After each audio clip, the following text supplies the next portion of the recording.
The second thought that pops up in your head is, how can I afford it? It's going to be very, very difficult because how do I even pay that much money? Because I can't afford to pay 2 CR going to a university abroad. Merit scholarships are based on excellence. It can be academic. In certain countries, merit scholarships also mean by achievements. Need-based scholarship is very interesting. It can be partial, it can be full. In fact, certain universities around the world, if they really like you as a candidate, will be willing to fund you and also give you like a pocket money or stipend. Along with this, there are sports-based scholarships as well. Now, I'm a national or international level athlete. Why would a university not want you? Stanford gets 5 Indian students every year on a full scholarship by the Reliance Group. The deadlines are very, very important. If you miss out on them, then nothing can be done.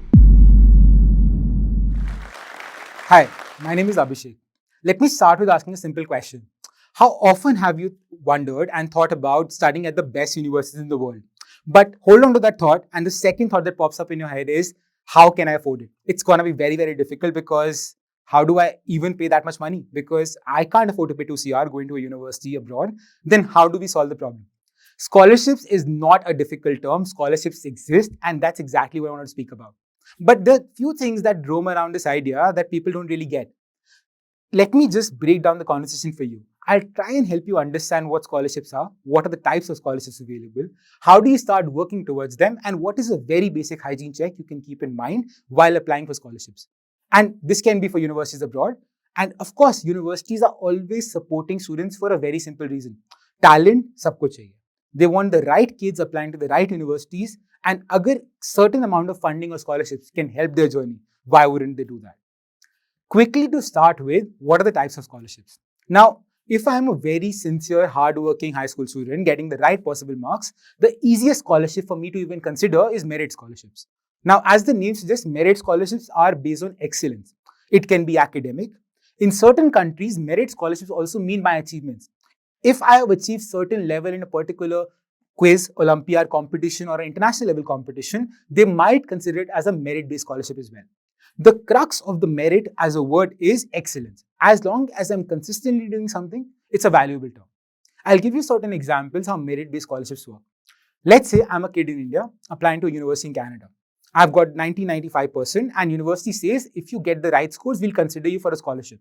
You apply, you get in. Along with your offer letter, they also give you a certain dollar amount. It can be 5,000, 10,000, even higher as well, depending on the university you're applying to. Now, this is a very global practice which universities around the world follow. But what is more interesting is need-based scholarship. Now, need-based scholarship, technically a student has nothing to do with it. Why do I say that? Because need-based scholarships are based on your family's financial needs. Let's say my family earns a certain X amount of income in INR. And when I apply to university in the US, I apply for a financial aid through an application. Now, when I make this application, what universities will do is, they'll consider your application, they'll discuss, they'll circle back and see, are you a deserving student first of all? What does a deserving student mean? You've already made it to the university, they like your profile and want to give you admission. Now they want to see, do you actually have the financial need? Does your family capable of affording that education? If they cannot, they want to discuss with you and ask you for a lot of financial documents to showcase that, okay, this is the challenge, we can't afford this and that's why we need your help. Now, need-based scholarship, it's very interesting. It can be partial, it can be full. In fact, certain universities around the world, if they really like you as a candidate, will be willing to fund you and also give you like a pocket money or stipend to live in the country because they don't want to lose out on you as a candidate. You have to do something really right in your life to get that. But it's a big possibility. One thing which is a disclaimer here, because it's a need-based scholarship involves financial documents, your parents and families have to be very sure you have to share a lot of information about your income. And that will be government information after that. So you have to be very careful on what you disclose and what you don't. I always recommend people to consider a chartered accountant before disclosing anything. That's very, very crucial. And please don't get misguided by any random agents who are asking for information. That's not the right way, right? You're not supposed to do that. Beyond this, there's something called specific scholarships. Now, specific scholarships can be subject-based. Let's say I want to apply to work in development or work with the UN in policy. These scholarships are meant for people who are very sure about making a difference when they get into a particular domain. Universities encourage talent and they also encourage people who want to make a difference. In this case, they will dedicatedly offer scholarships to that student who wants to come and work in the particular subject domain. Let me remind you, when they know that you're applying for this, they'll make sure you only work in these sectors for the next few years at least. There are a number of contracts you have to sign as well, so it's not an easy task. But I'll give you an example of a university which a lot of Indian students go to. It's called University of Sussex in the UK, that has a Department of Development Studies. Every single year, there are hundreds of Indian students applying, around 20, 30 who go on scholarships. But the entire goal is they have to come back to the country and work in the development sector in some capacity, directly or rather indirectly. So this is to encourage giving back to the community. Now, another example for this can be working in medicine, working in healthcare, working in law, working in any profession that has a direct impact on the community you belong to. Along with this, there are sports-based scholarships as well. Now, I'm a national or international level athlete. Why would a university not want you there? Let me share a very interesting fact. There's a university in the US called the University of Southern California, very popular school. The previous Olympics, they had 41 Olympic medal winners from their school, from 17 countries. Now imagine, it's not a coincidence that one university had 41 Olympians. That means they were looking out for this. When they were getting students on board, they were literally focused on getting athletes to be able to go and take the university name high. That's a pretty big number, maintaining a team of 41 Olympians in your university. But of course, if I'm that caliber, why would I not get a scholarship? Number of universities have very dedicated things. Now, there's a particular term you should know here. It's called institutional priority. What does this mean? Let's say I'm making a football team in the UK and I have lost a couple of seniors who have graduated. Of course, I'm lagging that and I need this. The second I get an application from a student and the person says, oh, I'm a national level footballer.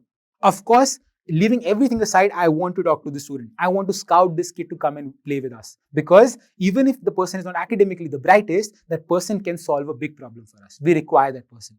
A lot of people don't even think about these things, but they certainly exist. One major kind of scholarship is also government-based needs or government-based aid. What does that mean? Sometimes the governments want to encourage international students coming in. Today, India has made very solid network with some global leaders who are encouraging Indian students to apply to those countries and stay back and work in the countries. So how do government scholarships work? The favorite and the most common one for Indians is the Singapore government scholarship. What do they do? The second you apply and get in, you can apply for a government bond, which is for the entire duration of education. The catch is you have to stay back in the country and work for them for 3 years in any capacity in the country so that you can showcase and give back to the country who has given you scholarship. Now, I think that's a pretty fair deal, right? You're getting good education in return of working, which is completely fine, right? But you have to be mindful of all of these things. These are legal documents, have implications, so you have to be mindful of this. You have to understand the number of ways to fund your education, but scholarship is certainly the best one because everybody can secure a loan, to be very honest, but paying the loans back is very difficult. And I always feel that every penny saved through a scholarship is penny earned. Now, I've spoken about types of scholarship, but what do I exactly start doing?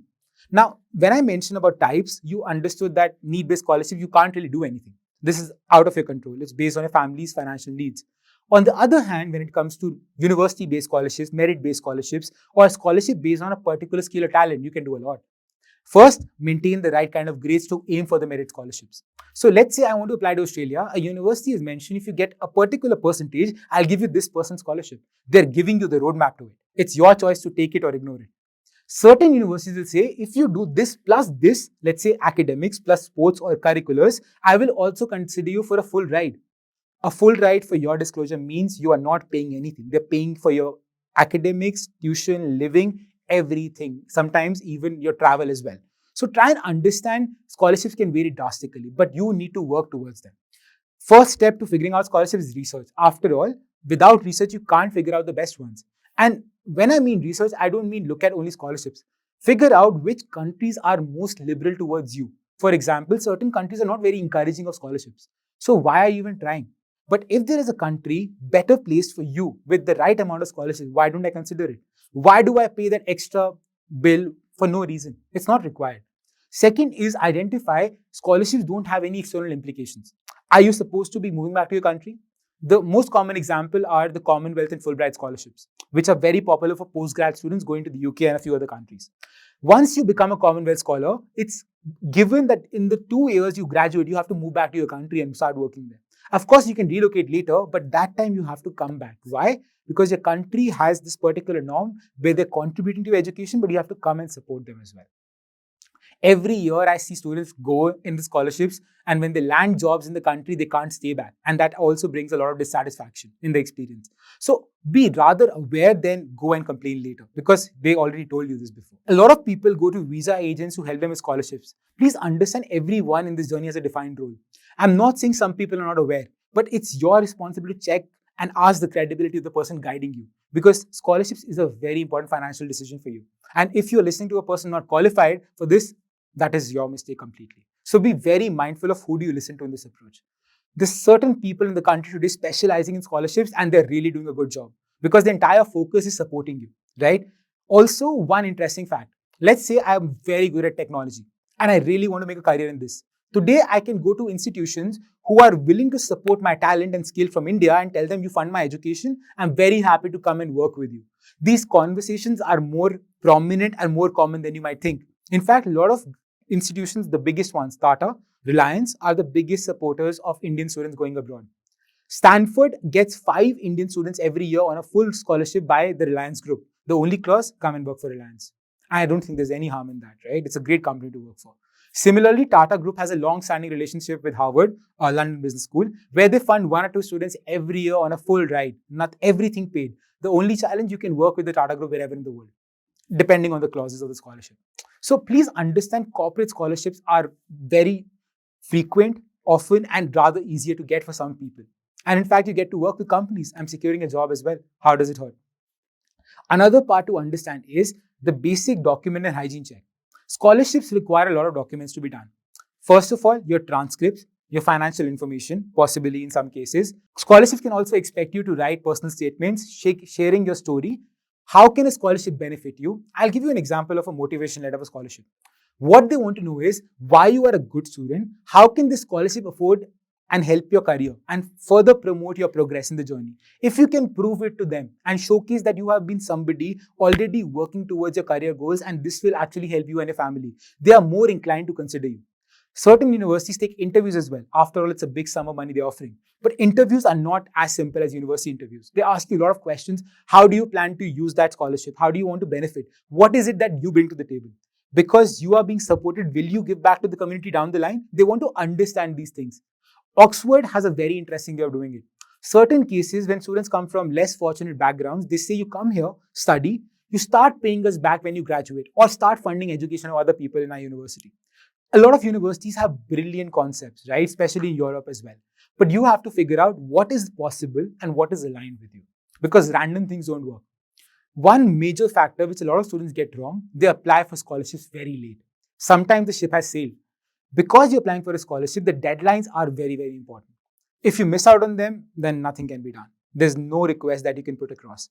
To give you an example, if I am a class 12 student now, I want to apply for university abroad, certain university scholarships can start as early as July and August. And this is 1 year before you complete your class 12. So I'm a current class 12 student, I have to plan this ahead. For master's students as well, it starts way in advance. The Commonwealth Scholarship, even though the deadline is December 15th every year, I have never seen an application go beyond November because the application limit is full. Because students are so willing and so prepared to apply. So if you're dreaming of a scholarship, 3 things that I'll leave you with is start early, research well, and don't get swayed by somebody who doesn't have the right information. And getting a scholarship is a brilliant feeling. Not just it saves money for your parents, and which is a greater investment down the line, but otherwise it gives you the sense of pride walking into university. Because you are believing that I have saved this money and I have achieved this on my own, which feeling cannot be matched. So I would certainly encourage you to start early, and good luck with your endeavors.